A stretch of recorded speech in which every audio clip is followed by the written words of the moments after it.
Bonjour et bienvenue à tous donc pour un nouveau tutoriel consacré à Cinema 4D. Et en fait donc nous sommes à la 7e vidéo consacrée donc aux matériaux nodaux.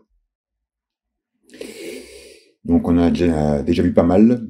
Et donc aujourd'hui on va donc s'intéresser à or. Donc j'appelle le matériel or. Donc comme toujours ma scène est composée de 9 sphères. Je vais donc créer 9 textures or que j'applique à leur objet respectif. Voilà. Et donc comme ça, on va commencer à jouer avec les paramètres, à faire des rendus, et donc à voir ce que nous offre, enfin les possibilités que nous offrent ces textures. Donc j'appelle l'éditeur de matériaux. Voilà, donc on a un onglet couleur, réflexion, déformation et patine, et bien sûr variation, hein, qui est un paramètre commun à tous les matériaux nodaux. Donc, dans un premier temps, on va jouer donc sur la couleur et puis sur le grain. Donc, je sélectionne toutes mes textures. Donc, il est clair que la texture donc se prénomme or, mais on peut très bien simuler n'importe quel autre métal. Donc, en fait, on va jouer sur les différents paramètres de saturation et de luminosité de la couleur pour voir un peu les variations que ça génère. Hein. Donc en fait, là, il faut que je fasse donc, un par un. Donc en fait, on va rester toujours avec la même couleur. Hein. Donc on va se mettre dans une teinte à 48, voilà, légèrement jaune-orangé. Et on va donc juste jouer sur la saturation et la luminosité. Donc en fait, en haut, on va prendre une saturation très élevée. Au milieu, une saturation moyenne, donc à 50. Voilà. Et en bas, donc, une saturation. Allez, on va la mettre une saturation nulle. Là, on va jouer avec des teintes de gris en bas. Et après, donc, de gauche à droite, donc, on va donc jouer sur la luminosité. Donc, à droite, on va se mettre intégralement lumineux. Enfin, une luminosité à 100. Voilà, donc, au milieu, donc, 50 de luminosité. Et à droite, donc on va pas se mettre à 0, hein, mais on va se mettre à 10.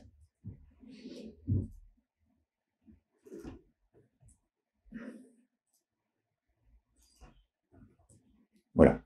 Ce qui nous donne donc un petit panel sympa. Allez, on lance un rendu.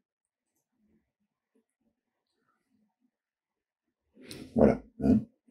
Donc on constate qu'avec une saturation très élevée, donc les reflets spéculaires ont vraiment la couleur qu'on a donc sélectionnée. Donc je rappelle que de gauche à droite,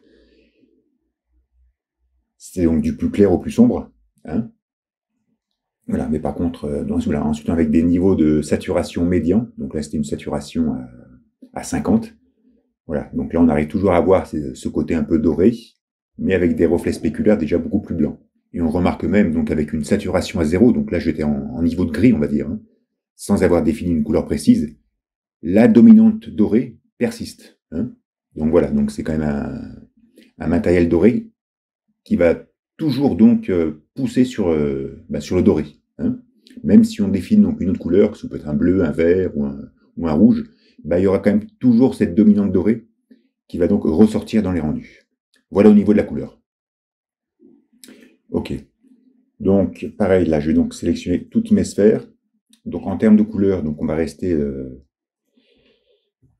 voilà, dans un jaune orangé, on va dire. Donc, saturation, on va se mettre à 50.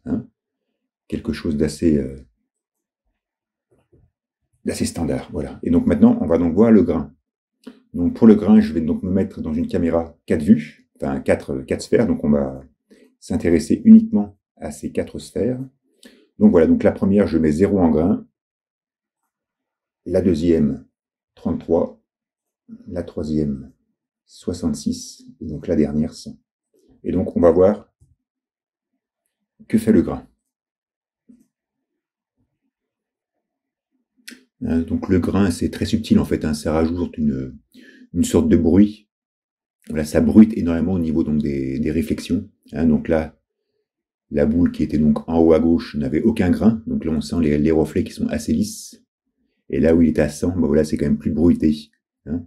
Donc par contre, ce paramètre ne modifie en rien au niveau de n'a aucun impact sur la rugosité de la réflexion. Hein. Voilà, ça rajoute juste un bruit. Voilà, sur la surface métallique. Donc bon, l'intérêt, je le vois pas trop, mais voilà. Enfin, en tout cas, c'est une option qui existe. Voilà, certainement pour donner un aspect un peu plus usé ou je ne sais pas trop. Voilà. Donc voilà pour le grain. Donc on retourne à une vue à 9. Donc j'appelle toutes mes sphères. Donc je les sélectionne toutes. Donc on va leur mettre un grain à 0. Hein, c'est pas la peine de continuer avec cette option. Et donc les réflexions. Et ben les réflexions, comme toujours, hein, donc vous avez l'intensité et la rugosité. Hein. Donc l'intensité va donc jouer sur l'intensité de la réflexion. Donc à gauche, on va mettre à 10, 50 au milieu et 100 à droite. Voilà. Et après, donc de haut en bas, on va donc jouer sur la rugosité. Donc on va se mettre un 10 en haut, un 25 au milieu et un 40 en bas. Donc comme toujours, la rugosité, c'est pas la peine de monter sur des trop hautes valeurs. Hein. Au-delà de 40, on va dire que les résultats seront assez similaires. Allez, on lance un menu. Voilà. Hein, donc comme toujours, une rugosité, un niveau de rugosité bas, comme ici qui était à 10 ou à 5, je sais plus. Voilà, donc ça va donc simuler des objets plutôt polis, lisses, alors qu'un niveau de rugosité élevé, va le rendre plus rugueux. Et après, donc au niveau de l'intensité, hein, donc on voit bien qu'une faible intensité, donc les réflexions sont très très faibles. Il faut savoir que si vous avez mis donc une intensité de réflexion à 0, l'objet serait apparu totalement noir. Hein, peu importe la couleur qu'on avait attribuée donc dans le paramètre couleur en fait. Hein, voilà, vu que c'est une texture métallique, donc ça définit avant tout la couleur de la réflexion. Donc s'il n'y a pas de réflexion, l'objet apparaîtra noir. Voilà. Et donc on constate qu'avec des intensités de réflexion assez importantes, on arrive à obtenir des résultats bien sympathiques. Voilà. Donc ça, bon, réflexion et rugosité, hein, ce sont quand même des paramètres standards donc du texturing sur Cinema 4D. Donc on va sélectionner tous nos objets, on va leur mettre 90 voilà, de réflexion et un petit 15 de rugosité. Et maintenant, on va s'intéresser à déformation. Hein, donc pareil, déformation ne sera visible que s'il y a de la réflexion. Mais comme la réflexion est obligatoire, donc la déformation apparaîtra automatiquement. Donc là, en fait, on a différents paramètres. Donc l'intensité, plissure, dommage et octave. Donc là, c'est un peu bizarre les paramètres par rapport donc à ce matériel. Car en fait, donc plissure, on va donc simuler on va dire comme un martelage, comme si le métal était martelé. Donc on va en fait définir l'intensité de cet effet. Dommage, ça va donc définir des sortes de plissures, tout justement, de petites cassures. Donc on va définir l'intensité de ce paramètre avec ce slider. Et après, donc on a intensité, qui va donc définir en fait l'intensité globale de ces deux paramètres. Donc en fait, je ne sais pas trop pourquoi intensité est là. Hein. En fait, par exemple, si vous mettez intensité à 50 avec une plissure à 100, et ben en fait c'est comme si on n'avait rien mis à intensité, une plissure à 50 quoi. Donc là j'ai pas trop compris l'intérêt. Donc là pareil, on va se mettre une vue à 4 et donc en fait on va jouer donc sur intensité et plissure. Enfin pardon, sur plissure et dommage. Donc en fait intensité je vais mettre à 100%. Hein, donc on comprend en fait que plus je baisse ce paramètre, plus les déformations de plissure et de dommage vont être moindres. Donc lui je le laisse à 100. Et donc en haut, on va mettre une plissure à 20, donc une plissure légère, et maximum en bas, donc à 100. Et après, donc à gauche, un dommage à 20, et à droite, à 100, au maximum. Et on verra octave à quoi ça correspond. On lance un rendu. Voilà, hein, donc on constate qu'il y a un relief, hein, un bump qui s'est appliqué donc sur la sphère. Donc voilà, avec des paramètres très faibles, donc là ça génère un petit relief sympathique.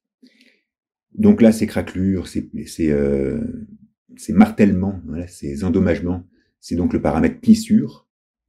Et donc ces stries, hein, et donc ça c'est le dommage. Donc je pense qu'il y a dû y avoir une interversion dans la traduction en français, hein, parce que ça sera plutôt plissure et ça sera plutôt dommage. Mais bon, voilà, c'est l'inverse. Hein.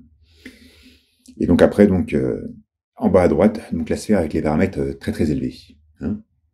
Voilà. Donc ça permet de faire voilà des métaux un peu travaillés, un peu usés. Voilà, ce qui est quand même assez sympa, je trouve. Voilà. Et ensuite, donc, au niveau de l'octave, donc en fait, octave ne va donc fonctionner qu'avec dommage, en fait. Hein. Il est en relation qu'avec dommage, pas avec plissure. Donc en fait, je vais donc sélectionner mes 4 textures. Donc plissure à 0, dommage à 100. Voilà. On va donc mettre les 9 textures. Et donc, on va incrémenter l'octave de 1 en 1.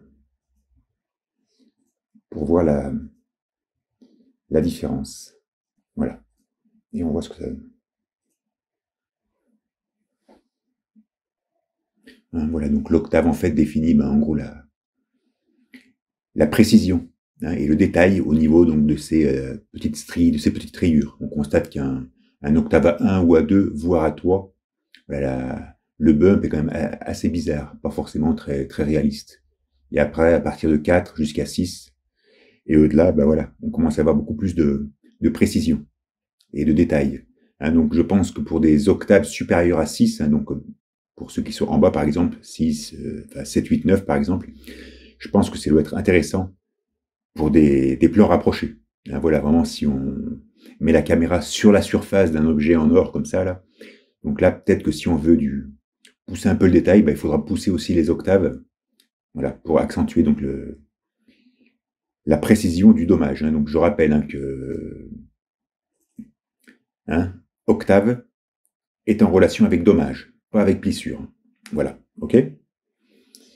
Donc maintenant, le dernier paramètre, c'est donc platine. Donc là, on va retourner sur une vue à 4.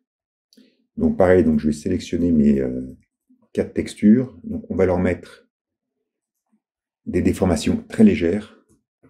Hein, voilà, tranquille, avec un octave à 5, c'est bon.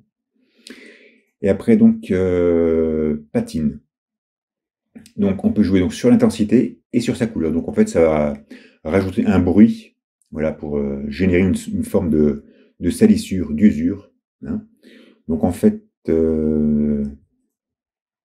donc de gauche à droite. Donc à gauche, on va mettre une intensité à 40, à droite, une intensité à 100. Voilà. Et après, en haut, on va mettre une couleur claire. Hein. Voilà. Et en bas, on va rester donc sur une couleur sombre. On va mettre même une couleur totalement noire. Voilà. Et comme ça, on verra ce que ça donne. Voilà. Là, on constate qu'une patine noire, par exemple, là, donc en bas à droite, voilà, ça génère une sorte de crasse qui est très intéressant au rendu. Hein, par contre, sur la gauche, donc il y avait une intensité un peu moindre. Là, on a un peu plus de mal à la distinguer. Et par contre, la patine claire, hein, presque blanche, là, par contre, elle est très visible, que ce soit à faible intensité ou à forte intensité. Par contre, l'effet n'est pas forcément aussi intéressant. Hein. Donc, pareil, je pense qu'au niveau de la patine, il est quand même préférable d'utiliser des couleurs donc peu saturées, bien sûr, et quand même plutôt sombres. Voilà. Voilà donc pour la texture or. Donc, je ne vais pas m'attarder sur le paramètre variation. Hein. En fait, donc ce paramètre donc, permet donc de générer aléatoirement donc la position des déformations, des patines, etc. Hein, pour éviter donc les répétitions d'une texture à l'autre. Je vous invite à aller voir mes vidéos antérieures où je parle de ceci. Voilà, voilà. Donc, la prochaine vidéo, on va donc s'intéresser à peinture automobile. Voilà. Dans tous les cas, merci beaucoup d'avoir suivi. Et je vous dis à la prochaine. Ciao, ciao.